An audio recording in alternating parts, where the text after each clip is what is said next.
ஃப்ளைட்லலாம் போகும்போது பார்த்தீங்கன்னா, ஒரு சில நேரம் ஃப்ளைட் வந்து டிலே ஆயிருச்சு அப்படின்னு சொல்லிருவாங்க. அதுக்காக நம்ம மூட்டை முடிச்செல்லாம் எடுத்துட்டு வீட்டுக்கு போயிற மாட்டோம். அந்த ஃப்ளைட் வர வரைக்கும் நம்ம வெயிட் பண்ணி எங்க போகணுமோ அங்க போய் சேருவோம்.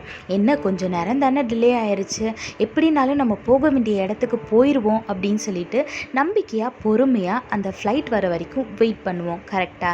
இதே மாதிரி தாங்க நம்மளோட வாழ்க்கையில ஏசப்பா தந்த வாக்குத்தத்தம் நிறைவேறுறதுக்கு அவர் ஒரு நேரத்தை குறித்து வச்சிருக்காரு. அந்த நேரம் வர வரைக்கும் நம்மளை பொறுமையாக காத்திருக்க சொல்கிறாரு. வேதத்தில் பாருங்கள், ஆபகுக் 2:3 போட்டிருக்கு, குறித்த காலத்துக்கு தரிசனம் இன்னும் வைக்கப்பட்டிருக்கிறது, முடிவிலே அது விளங்கும், அது பொய் சொல்லாது, அது தாமதித்தாலும் அதற்காய் காத்திரு, அது நிச்சயமாய் வரும், அது தாமதிப்பதில்லைன்னு ஏசப்பா இன்னைக்கு வாக்கு கொடுக்குறாரு. ஆமாங்க, எப்படி ஃப்ளைட்டு டிலேவாக வந்தாலும் நீங்கள் போக வேண்டிய இடத்துக்கு கரெக்டாக அதை கூட்டிகிட்டு போய் சேர்த்துறதோ, அதே மாதிரி நீங்கள் அவரோட நேரத்துக்கு காத்திருக்கும் போது நீங்கள் எந்த இடத்துக்கு எந்த நேரத்தில் எப்படி போய் ரீச் ஆகணுமோ அந்த இடத்துக்கு ஏசப்பா கரெக்டாக உங்களை கூட்டிகிட்டு போயிடுவார்.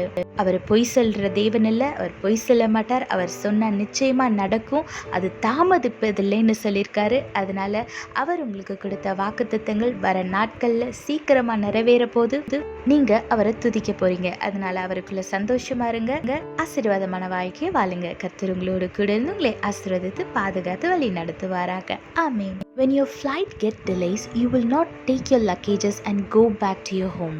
You will wait patiently for the flight to arrive. You will board the plane and you will reach the destination where you have planned.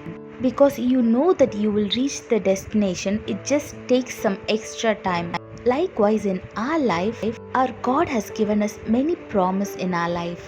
The situation might seem like it's taking time. That doesn't mean the promise will not be fulfilled in your life. He will do it in His time and He will bless you.